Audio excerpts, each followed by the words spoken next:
Right, well, welcome to this afternoon's talk on 3 QI quite interesting Chelmsford M.P.s. The 3, Ernest Millington, Hubert Ashton, and Norman St. John Stevas. The 3 were the first 3 Chelmsford M.P.s after the Second World War. How did I get the idea for this? Well, generalising like mad, if you're a young person and you're interested in politics, today you might do a politics degree, become a special advisor, a SPAD, then scrabble around and try and get selected for a seat in the party of your choice, and if you're very lucky, get elected. But experience of life, big fat 0. These 3 were all, you couldn't get more different, but they had one thing in common. All 3 of them had interesting lives before they were MPs, interesting lives after their political careers, and in one case, an interesting life at the same time as being an MP. Right, so this is their tenure as MPs for Chelmsford. And their lifespan. But where does all the information for this talk come from? Well, obviously a lot comes from the local papers, but Ernest Millington wrote an autobiography. He was the only one of the 3 to do so. It's an interesting book, but he comes across as very flawed, in my opinion. But there's quite a lot of quotes from it. Hubert Ashton, it was interesting. I got quite a lot of information from him, about him from the papers, but I didn't feel that I really sort of understood it. And then I came across in the record office 5.5 hours of oral history tapes, and they were the result of his wife, Dorothy Ashton. After he passed away, she was interviewed by the Brentwood Talking newspaper. Now, whilst I have to confess, at the end, 5.5 hours of a very cut-glass accent was a bit much. I did end up understanding a lot more about him and them. Stevas, there was obviously a lot of information on the net and in the papers, but I'm indebted to Ronald Bond, who's was the ex-treasurer of the Friends of Chelmsford Museum, of which I'm a committee member. Now, he kept, and he lent me, a folder stuffed full of newspaper cuttings, constituency, party political pamphlets, and so on. And you'll see quite a lot of that. Now, to explain the very strange story, you really couldn't write it in some ways, of how Millington became MP. You first of all have to explain, give a little bit of information about his predecessor, one Colonel John, known as Jack McNamara, who had a whopping 16,000 majority for the Conservatives at the election, the last election before the Second War in 1935. Now, McNamara had certainly been on the right of the Conservative Party. he was a member of the Anglo-German Fellowship, some of whose members were supporters of the Nazis. And with his secretary, one Guy Burgess, he's supposed to have gone on dubious, what some people thought were dubious tours of Germany before the outbreak of war. Anyway, during the war, he went to Italy as a colonel in the Royal Ulster Rifles, but he was killed during fighting at a place called Forlì in Italy in December 1944. Now, here's the important bit. During the war, as you may know, the Conservatives and Labour parties had a pact not to fight the sitting party. So what should have happened was that Labour didn't put up a candidate in Chelmsford, and they didn't. And so the Conservatives should have got through on the knock, which is where, as we'll see in a few minutes, Millington comes in. This is Guy Burgess. You may remember the name. He was one of the infamous, he later became infamous as one of the Cambridge group of spies. Right, so who was Ernest Millington? Well, he grew up in Ilford. He was bright. He went to a county, he won a county scholarship to go to Chigwell School, which was minor public school, but pretty successful.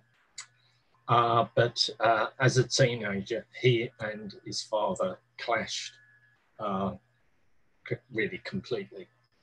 According to Millington in his book, his father resented his rapid acquisition of knowledge. Now, his dad had been a successful soldier and had been a leader of men, but was now a labourer, which he didn't like very much. Ernest was completely different. He joined the Labour Party League of Youth at 14 and got friendly with Ted Willis, who you may know, later on, may remember, later on became creator of Dixon of Dock Green. Anyway, after one row too many, his father turned him out of the family home in 1932 when he was 16. So he was homeless, penniless, and technically still at school, due to go back into the sixth form. Millington has to ring his headmaster and say he wouldn't be returning. And apparently the head said, "Oh dear, that means I'll have to redo the prefect rotas." Anyway, he did a variety of jobs and completed his unofficial education at the Ilford WEA, Workers' Education Association, and there he met his first wife. Now, that was Chigwell School a few years ago.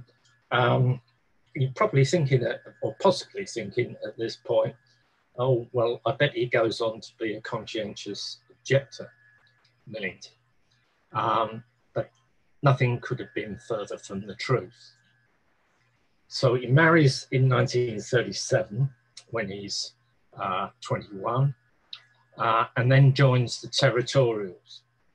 And when war breaks out, he's with the Searchlight Union. And they must have seen something in him because he was in charge of 6 Searchlight units. At the end of the year, end of 1939, he applies to join the RAF and gets in and quickly qualifies as a pilot. Right? He's badgering his superiors for operational flying, and they send him to be trained on Lancaster bombers. Right? So he's at a meeting of mainly more senior officers, and he tells them that at night the bombers should fly in groups. and partly on the back of this, is promoted to the rank of wing commander. And he flies an amazing 30 sorties. Now, at the end of the war, he initially came out in favour of the very controversial carpet bombing tactics of Air Chief Marshal Harris, saying had to use any method to get rid of the Nazi threat. Later on in the book, he backtracks on that, largely, I think, because it didn't really fit with his anti-nuclear stance, or he didn't think it did. Anyway, he's awarded the DFC, the Distinguished Flying Cross. This is the Lancaster bomber of the type he flew. This is our first photo of him during the war. That was actually censored. I'm not sure why it was censored, but it was. This, as I say, was the very controversial Harris. Anyway, the war is still going on. He's still in the RAF, and he gets approached by the extremely left-wing Commonwealth Party, and they ask him to stand in the by-election at Chelmsford. And Millington is reluctant to do this, but it eventually agrees, because he thinks, well, it will be interesting experience, and I can't possibly get in. So it's all right. Now, this had been founded, the Commonwealth Party, by Richard Ackland, who was a disillusioned former Liberal Party MP, and the author J.B. Priestley. And it rejected state-owned socialism of the sort put forward by the Labour Party in terms of nationalised industries. Now, by the end of the war, they've won 3 by-elections by taking advantage of the fact that Labour didn't fight the Conservatives if a Conservative MP had passed away.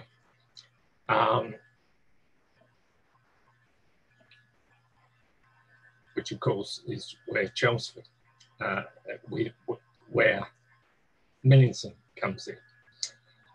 So he turns up at various meetings held in the at the big works in Chelmsford, Marconi, Hoffman, and so on.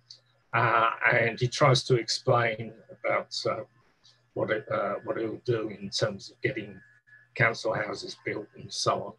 But he finds that the audiences, people are only interested in his wartime exploits. The quote was something like, they seem to think that I was single-handedly responsible for all the bombs dropped on Berlin. So this was their logo. This was Ackland, who wanted to establish the party as a parliamentary force. This is J.B. Priestley, the author of, amongst other things, Inspector Called, which my granddaughter is actually doing as a GCSE text at the moment. But he was much more of a utopian socialist than Ackland. Right, so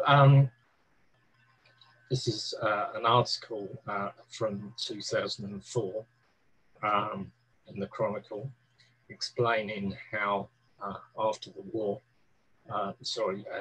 still during the war, wartime voters fell for dashing young airmen.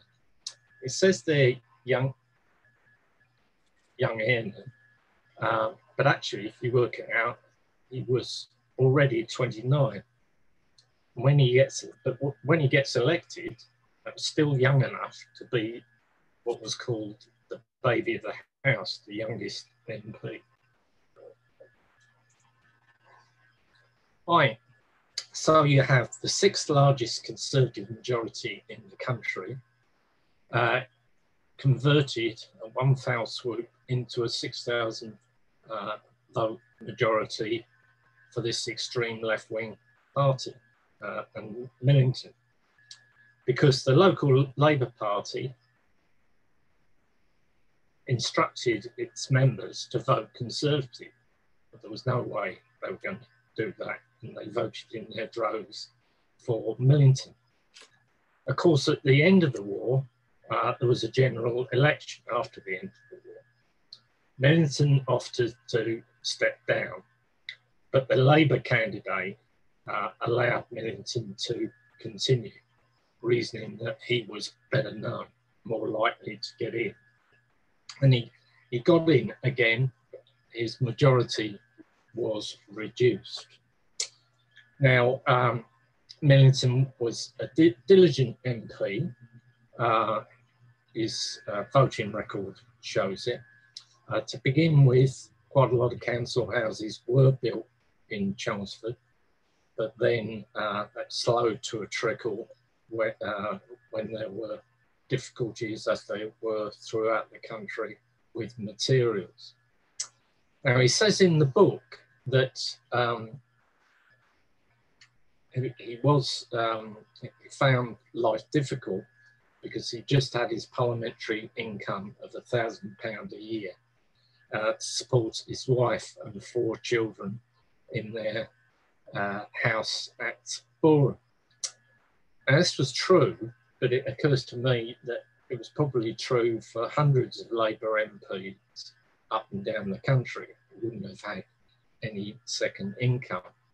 Now, the thing which the book sort of skirts around at various junctures is that his wife, she liked being the wife of an MP, and she was, I think, not to put too fine a point on it, pretty spendthrift. She rang up big accounts of bonds, now Debenhams, of course,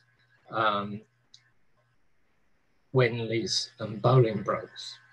And this is significant with the story, the latest story, part of the latest story of Millington's life. This comes into play again. He was friends with John Strachey, who was an MP up in Scotland, but lived in Chelmsford when Parliament was sitting. But he was sent to Coventry by his old airman friends. Now, the Chronicle gave him their customary column, the one that Vicky Folt's now got. But then his other 2 fellow Commonwealth Party MPs voted out, and he crossed over and joined the Labour Party. So the Chronicle turned against him. That they said he should have stepped down and fought a by-election. He was a bit of a renegade. He refused to vote with the government on 15 occasions, usually on the nuclear issue. Now, in the book, he professes to have been beaten, to have been relieved to have been beaten by Ashton in 1950. One wonders whether a young man with so little to offer in the way of expertise and experience, other than in killing and devastation, could achieve anything of value to justify such a neglect of family. This is another article from the Chronicle, and covers a story that we'd like to tell. If you look at the bottom 2 paragraphs, there's another Tory MP came up to him in the Commons and told him off for wearing his DFC ribbon too wide. And Millington said back to him, If you're talking to me as an RAF officer, then stand to attention, take your hand out of your trouser pocket and address the senior officer as sir. If you're talking to me as a fellow MP, mind your business and go away. Well, he didn't say go away. So this was his DFC.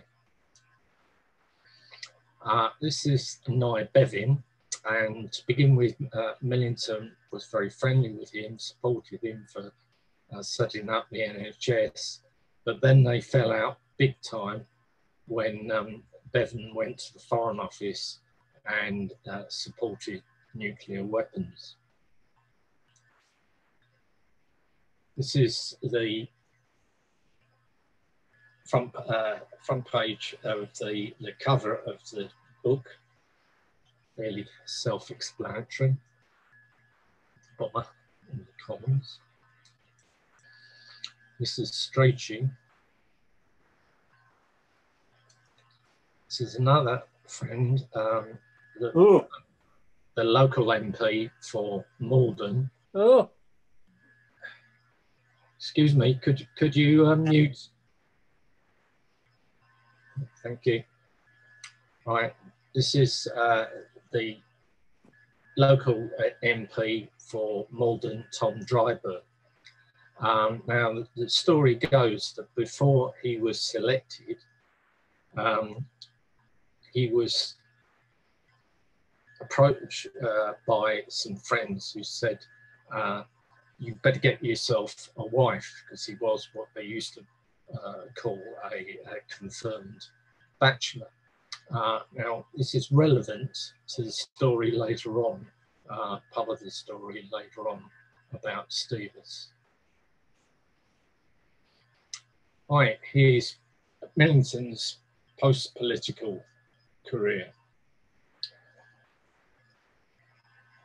After he finished as an MP, to begin with, for 3 or 4 years, he did a series of jobs, and one of them for about a year, he was the landlord of a very rough pub in Stoke Newington.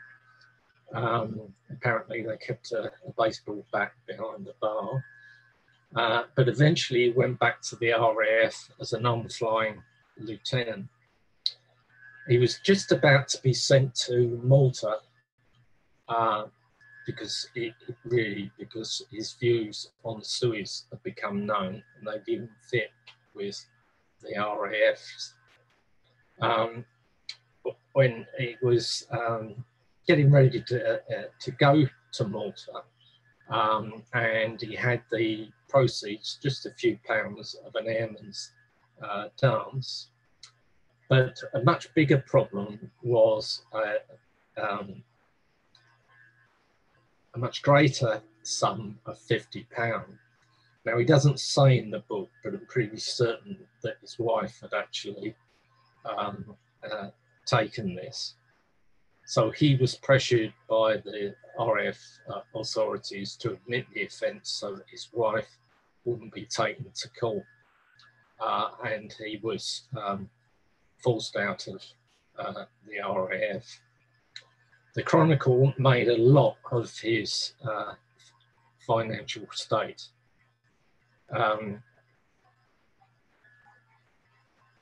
Now, he did, however, reinvent himself successfully. Excuse me, I've got some noise outside. Right. Yeah, he did a degree at the college at London University, Birkbeck College for mature students. And he had a successful teaching career in London. Indeed, when Christine and I were teaching in Newham in the late 1970s, early 1980s, there was a Newham Teachers Centre, and it was his name, Ernest Millington, on the board outside. He was the director. He then remarried and retired to the Dordogne.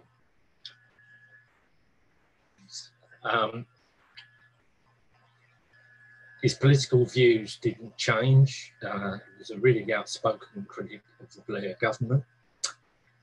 And he passed away in 2009. He wrote several books, sort of basically anti-capitalist conspiracy theories.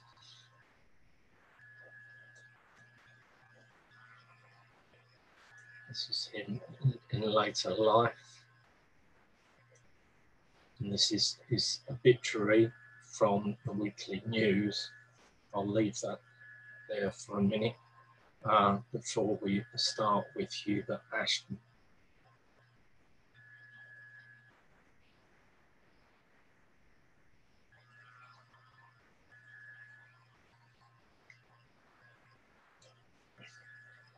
Right, this isn't him, this is his grandfather, John Eardley Inglis. Now, he, in the middle of the 19th century, was one of the heroes of the Siege of Lucknow, which happened during the Indian Civil Wars. Now, I put that in because Hubert, that's him there, obviously inherited some of his heroic genes. Now, he was born out in the Indian Empire in Calcutta. Calcutta was still the Indian Empire in 1898. He was sent back home to Winchester College, and after the war, he went to Trinity College, Cambridge. But at the age of 18, in 1916, he joined the Royal Artillery in the First War and quickly became a colonel. He was awarded the Military Cross for conspicuous gallantry and skill, leading a section of guns into a forward position on the 27th of August 1918. So that's just a few months before the end of the war. Under heavy shell and machine gun fire, he succeeded in destroying an enemy strong point, thereby facilitating the infantry advance.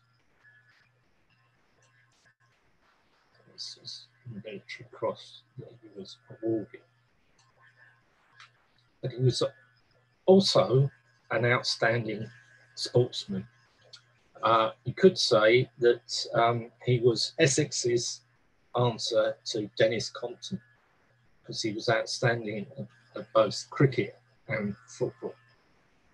Right? While he was a student in Cambridge, he played first-class cricket for Essex, but he was also batsman in a very strong Cambridge side. In 1921, they actually beat every first-class county, which is something that would never happen today. In the same year, it was in the scratch side that played the Australians, and he did so well that year that Wisden, the cricketing almanac, chose him as one of their 5 cricketers of the year.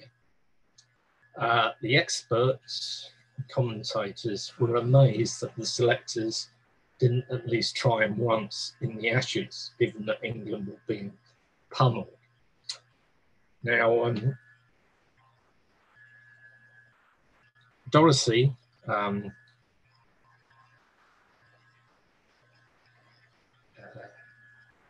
his wife, she says in these interviews that I mentioned that she was pretty certain that he would have played for England and stood a good chance of being captain given his leadership qualities if he hadn't decided to leave the country and get a career. This was the point. In those days, successful sportsmen were either gentlemen or players. If you were a gentleman, you didn't play for money. And so after he graduated, he decided that he needed to get a career. So he joined Burma Oil and went out east. And so for 8 years, he played virtually no cricket for Essex. In 1930, after they've got married, he comes back to England and plays quite regularly for Essex until his last match in 1939. Even out east, he plays some cricket. He plays for India and Burma against MCC side. But also, as I say, he was an outstanding footballer, playing for both amateur and professional clubs. He played for the most famous amateur club, Corinthian Casuals, and a variety of professional clubs, including West Bromwich Albion. Now, in those days, West Bromwich Albion were one of the big beasts of English football. When he stops playing sports, in 1941, Essex made him president of the County Cricket Club. 20 years later, he's made president of the MCC. During that year, the Gentleman Players distinction I mentioned is got rid of. It was also the year that the South Africans cricket team tour for the last time for several decades. And for a while, he's also president of the County Football Association. So that's him sitting bottom left. That's him playing much later for Essex. Right. So they, having married, he and Dorothy come back to Essex and they settle in South Weald near Brentwood. And he gets elected for Brentwood as a county councillor to the Essex County Council. And eventually he becomes vice chairman. During the Second War, he's also High Sheriff for Essex. One of the things he had to do was visit Chelmsford and check that the judges who were sitting at the Shire Hall were properly ensconced at the house right round the corner from the Shire Hall in New Street, Guy Harling's beautiful house, beautiful grounds. That was one of the things he did. Anyway, in 1945, the general election, the Conservatives approached him to stand, and Dorothy said it was very rough, the campaign, in terms of meetings, verbally. There was a lot of heckling, but he didn't let it put him off. And in 1950, the Conservatives were much more organised. And he won, as we saw. So his majority started with a healthy 5,000. By the time he stepped down in 1964, it was almost 10,000. This was partly on the back of the Supermax You've Never Had Its Good period. Now, I looked at his Hansard record in Parliament, and he asked 116 questions during this time. Possibly about average. But one of the interesting things about these questions was that I couldn't find one that specifically mentioned Chelmsford. They were all raised in terms of the county, that is Essex. Over half were to do with primary education, overcrowding in junior schools, lack of facilities. He also raised the issue of new towns like Harlow, but not in terms of the towns themselves as much as the thing was that his family were farmers. And so he raised the issue in terms of the effect of new town development on farmers, their lands, and so on. He also asked a number of questions on civil defence, and I guess that his interest in that came from his previous military career as a very young man. He didn't have a high-flying career, has to be said. He was parliamentary private secretary to Rab Butler, first as Chancellor of the Exchequer and then at the Home Office, so they must have got on. And he eventually retires in 1964, having been knighted 5 years previously, in 1959. And one of the interesting things is that Dorothy, her brother was Hugh Gaitskell, the Labour Party leader. Now you're probably sitting there thinking, well, that must have led to some interesting dinner party conversations. Well, Dorothy insists that it was never a problem, presumably the state of politics, except for one particular issue. And this was the Suez crisis, because Gaitskell made a big speech which was televised, and apparently relations were very poor for a while after that. Now, as an MP, he retained a number of business directorships, mainly out east, for example, the Malaysian tin mine. But he was also chairman of the South East Water Company. And for a period, including the time after he was an MP,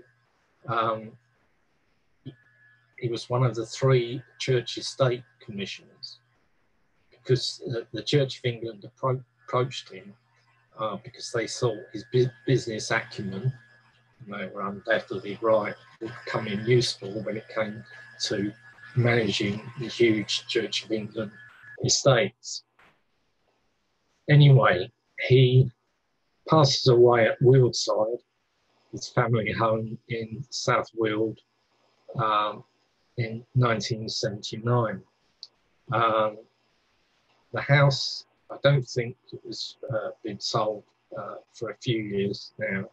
5 or 6 years ago, I think it was sold for about £1.75 million, the house and grounds, if you're interested. So this is Hugh Gaitskell. Most Labour Party supporters were of the opinion that if he'd lived till 1964, he would have been Prime Minister, not Wilson.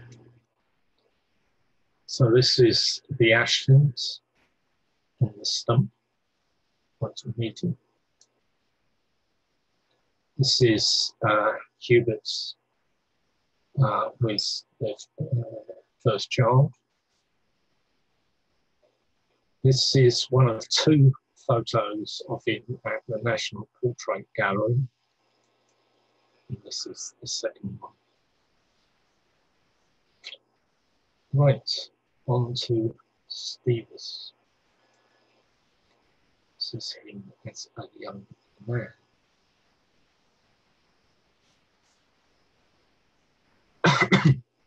Right, first of all, the name. He was christened Norman Pannier St. John Stevas. Bit of a mouthful. His mother, when she divorced his father, hyphenated the St. John to his surname, which is how it became St. John Stevas. Now, he was a lifelong Catholic. He went to school at St. Joseph's Selleys in Sussex, primary school, and then he was packed off to boarding school, the Catholic Radcliffe College, Leicester. Now, as a teenager, very bright, very loquacious. He was active in both Catholic and young conservative circles. And he actually started to train for the priesthood, but found he didn't have any vocation. So he went to Cambridge, Fitzwilliam College, got a first in law, then went to Oxford, where he was president of the Union in 1950. He did his first doctorate at London University on Walter Bagger, the Victorian constitutional historian, which he had published Bagger's writings in 15 volumes. He wrote a book on him as well. He then went to Yale in America, did a doctorate there, came back, did some lecturing at Southampton, and then started his legal career at the bar of the Middle Temple. This is College at Leicester. This is the book he wrote. Okay. Right. So at the same time as getting all these degrees, starting his legal career, he was dipping his toe in the water for a political career. He was as young as 1922 when he first contested, sorry, he was as young as 22 when he first contested a seat in 1951 in the Labour stronghold of East Ackland. He contested a number of other seats afterwards while continuing with his legal career. Fast forward 13 years or so, 1964, we've got Labour about to come to power, and virtually all the seats in East Anglia were expected to go to Labour. So much so that Chelmsford was seen as a marginal, even though the Conservatives, as we said, had almost a 10,000 majority in the previous election. In the event, Stevas stood and won comfortably with a majority of 7,000. And this was against the prevailing swing in East Anglia. He worked very hard. In his first year, he wrote 1,500 letters for his constituents. That's more than 4 a day in his first year. A couple of years later, he put forward a private member's bill for the rights of illegitimate children, because he was always on the liberal wing of the Conservative Party. But because of his Catholic beliefs, he voted against Abs's divorce bill and David Steele's abortion bill. Crucially, though, he did co-sponsor Abs's bill which became the 1967 Sexual Offences Act, which allowed homosexual acts between consenting adults. So from 1970 to 74, you've got Heath in power with the Conservatives. For the last 2 years, Stevas as Minister for Arts. As we'll see, the arts is a lifelong passion of Stevas. Back in Chelmsford, you have the beginnings of the stirrings of the Liberals, led by Stuart Mull. But to begin with, Stevas retains a healthy majority. That's him beginning up. Looks like a bunker, former bunker from Dagenham. That's him in the front of a newsletter from the 1970 election. That's a party pamphlet from 1974, when the Conservatives lost and were out of power for 5 years. This was a book of his from the time on the abortion issue, which was very important to him. Right. You can make a case, a strong case, that 1974 was the most important year in Stevas's political career. His friends said he'd always wanted to be leader, Prime Minister, if at all possible. And he certainly wanted to stand against Thatcher and the others in the 1974 Conservative leadership election after he stepped down. But then a small group, a leading group from the 1922 committee approached him and dissuaded him from doing so because of his private life. They said that certain newspapers would exploit the issue, and you've got to remember that this is 45, 46 years ago, and public attitudes weren't what they are today. So he was in the shadow cabinet for the next 5 years. He was spokesperson for education for 3 or 4 years. But Thatcher comes to power in 1979. The new series The Crown, I'm told, deals with this. In a supposedly entertaining fashion. But anyway, Thatcher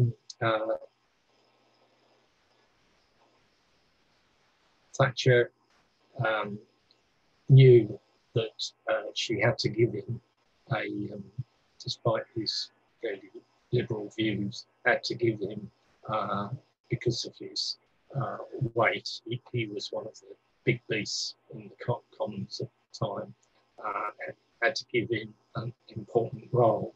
And he was made leader of the Commons, to begin with, also Minister of Arts, but then he became the Chancellor of the Duchy of Lancaster.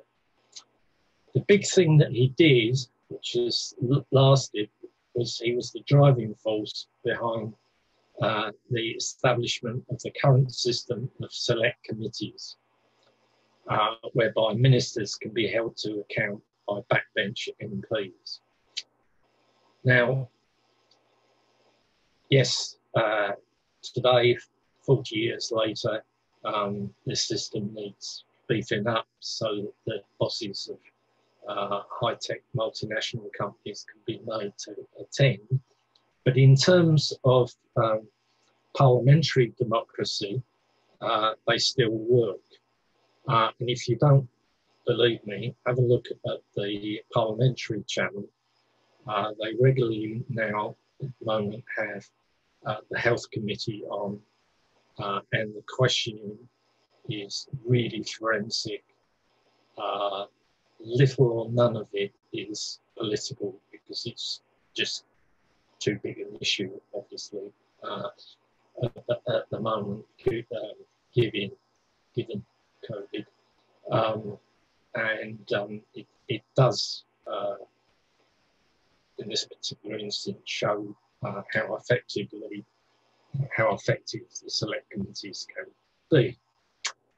Anyway, Stevas was one of the first of the Tory wets, as they were known, before by Geoffrey Howe and others, to be fired in 1981 when Thatcher was feeling sort of safer in her power.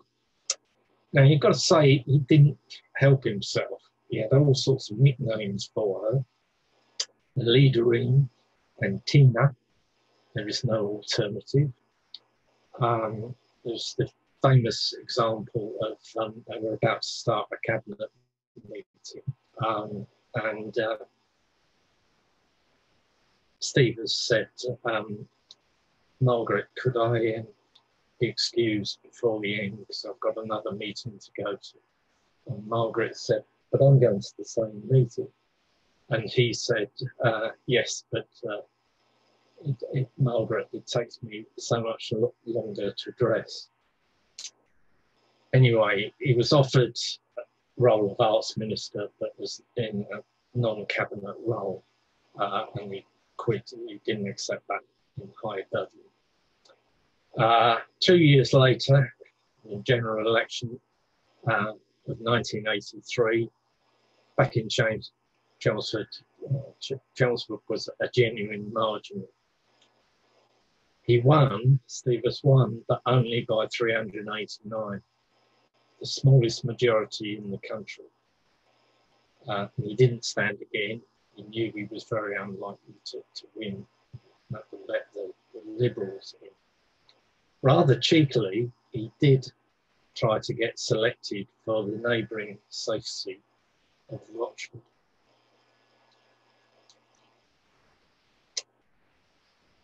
This is a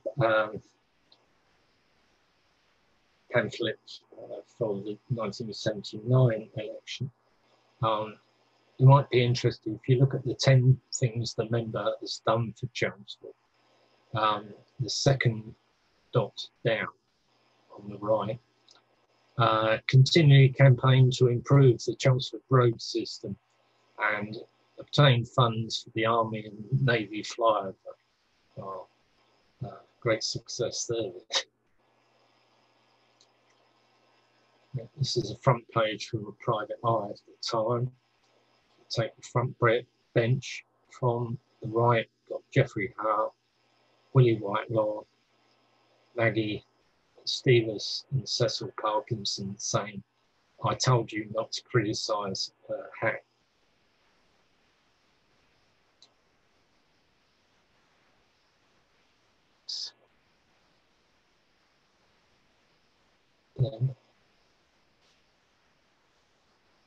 Right. His later life. Well, he was appointed to 2 big posts, one very big post. For 15 years, he was chairman of the Royal Fine Art Commission up until 1999, before the new millennium. And indeed, the millennium was connected to one of the last big decisions he was involved in. The other members of the commission were actually in favour of giving the commission support to the Millennium Wheel.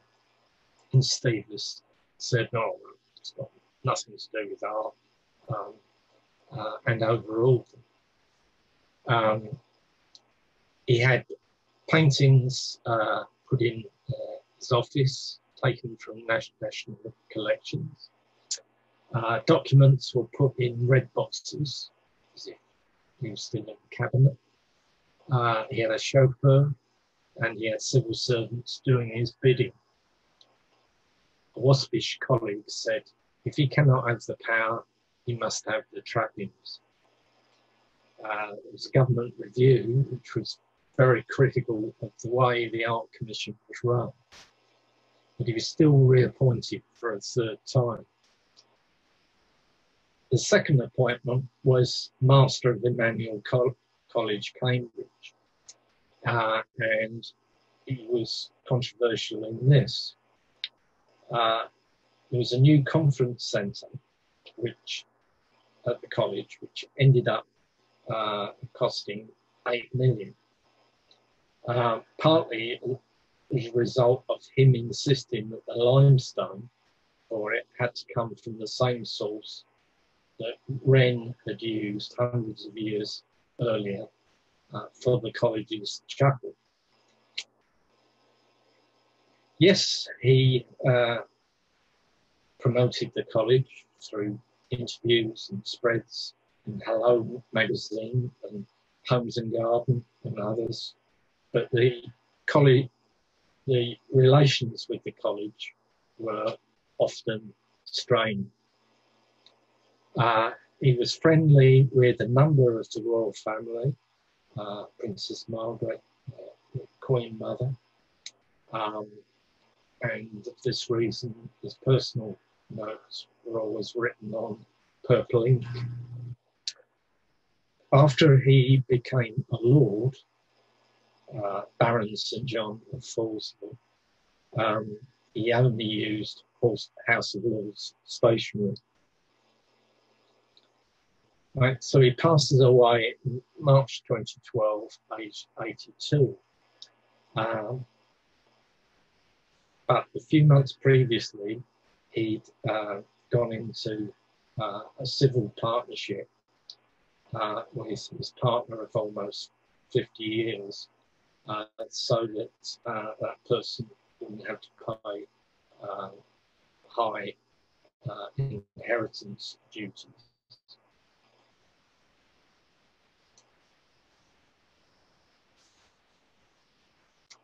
It's one of a number of books on the law that he wrote.